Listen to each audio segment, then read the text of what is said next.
Nunca lhe chamei mãe. E hoje tem algum entendimento acerca dessa frase espontânea que surge aos 4 anos?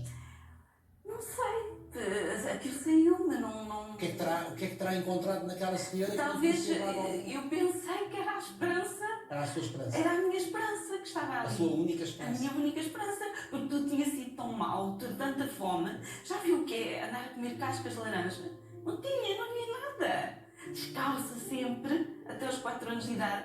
E aquela mulher era a minha esperança, era a minha salvação. E eu agarrei-me a ela com toda a garra e toda a força.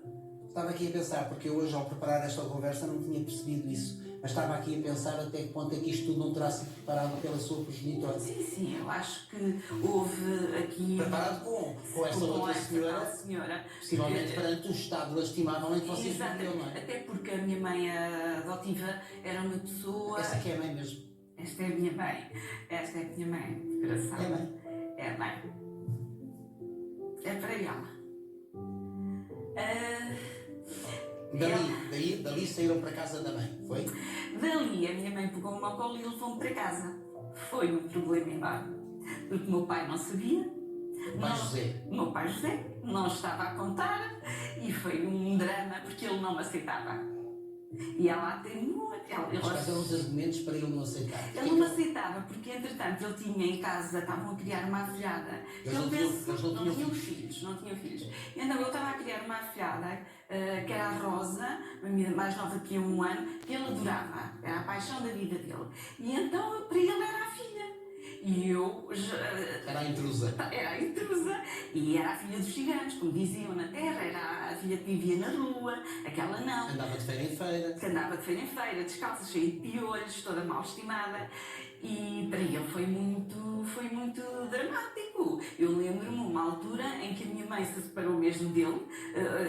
O meu pai dormia num quarto com a afilhada e eu dormia noutro com a minha mãe. Até que eu fui sempre uma pessoa muito meiga. Eu adorei-o logo. Eu quando vi aquele homem foi uma paixão. Eu adorava tudo no meu pai. O meu pai era lindo. Finalmente tinha um pai. Um pai. E aquele homem era lindo, era inteligente, ele era funcionário do Casino da Figueira da Foz. E eu andava sempre atrás dele, ó paizinho. E ele tratava-me mal. Ele dizia, vai-te embora, sou teu pai. Era sempre assim. Vai chamar pai, ó. Era. E isto tinha algum impacto em si? Ou não, porque eu adorava, eu era teimosa. E andava sempre, ó paizinho, ó paizinho. Até que ele, às vezes eu chamava-lhe paizinho e já notava uma lagrimazinha no olho dele.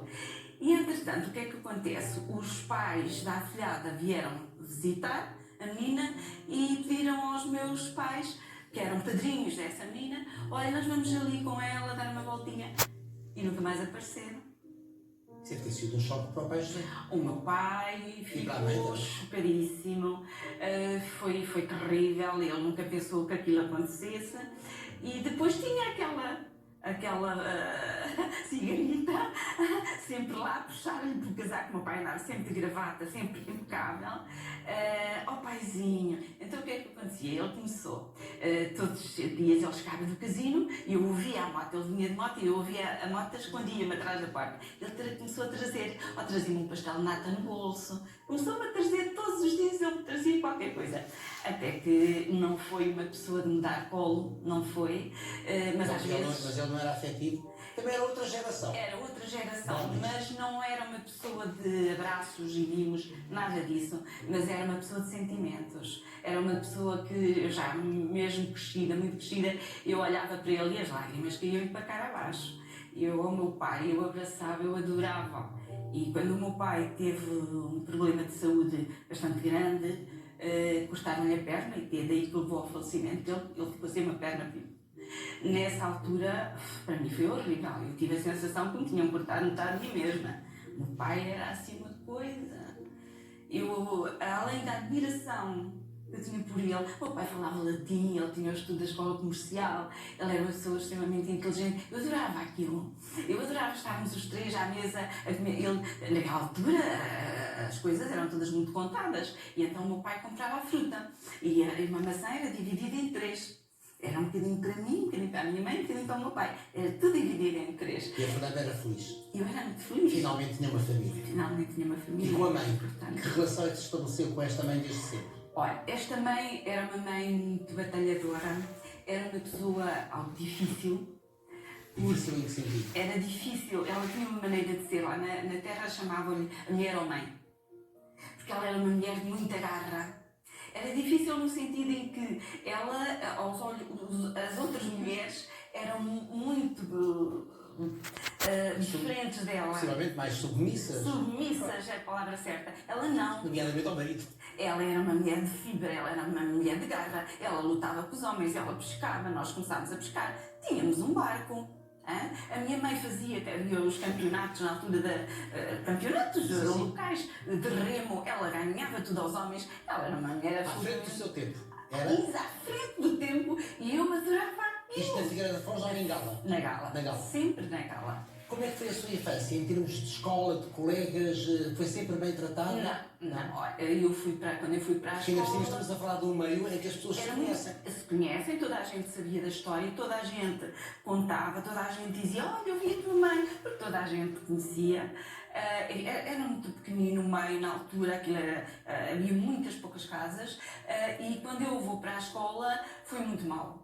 Muito difícil porque, é filha dos ciganos, é filha... Não tinha amigos. Toda a gente me desprezava, batiam-me.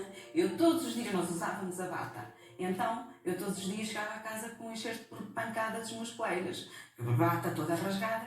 E a minha mãe, tu deixaste que te batessem. E zangava-se comigo. Eu chegava outro dia, lá vinha eu outra vez, porque eu fui sempre muito boa pessoa, pronto, não, eles batiam não e reagia. eu não reagia. Mas como é que se sentia? Sentia muito triste, não tinha amigos, rejeitada por tudo, por todos, era assim, era só o meu pai e a minha mãe, porque toda a gente me rejeitava. E às vezes queria me aproximar, e toda a gente se afastava, todos se afastavam. Eu tinha uma grande amiga, que foi sempre a minha grande companheira, ela chama-se Lourdes, é a Lourdes Mano, não sei o que é feito dela, porque entretanto cada um seguiu a sua vida. Até que mais tarde foi feita uma fábrica lá na terra, onde foi para lá um senhor que tinha 2 filhos, que foram os meus grandes companheiros. Esses, a Anabela e o Tó. Eram os meus colegas. Passou a infância e a adolescência, voltou a encontrar a sua mãe biológica? Sim. Quando eu tinha 8 anos, na Terra, o meu pai e a minha mãe eram as pessoas que ajudavam a população.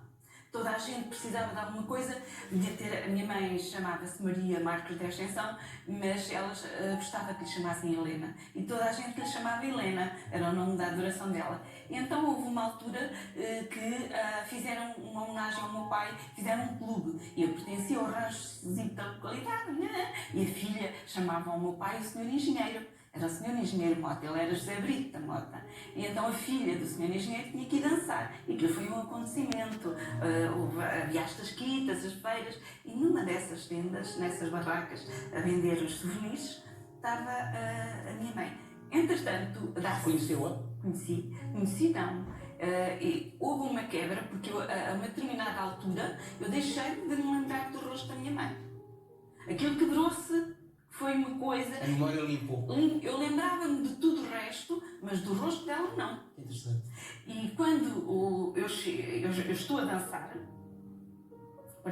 e a minha mãe diz-me assim, Fernandinha, anda cá.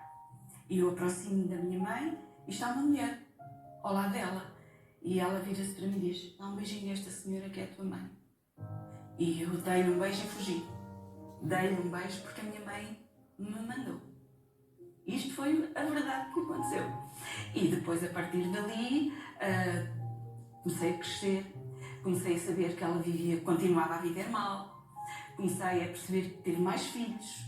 Eram as pessoas que lhe contavam? Sim, as pessoas, toda a gente sabia, toda a gente vinha ter comigo. Eu ficava muito chateada, não gostava que me dissessem, porque magoava-me, fazia-me sofrer eu saber que ela não estava bem, que os meus irmãos não estavam bem.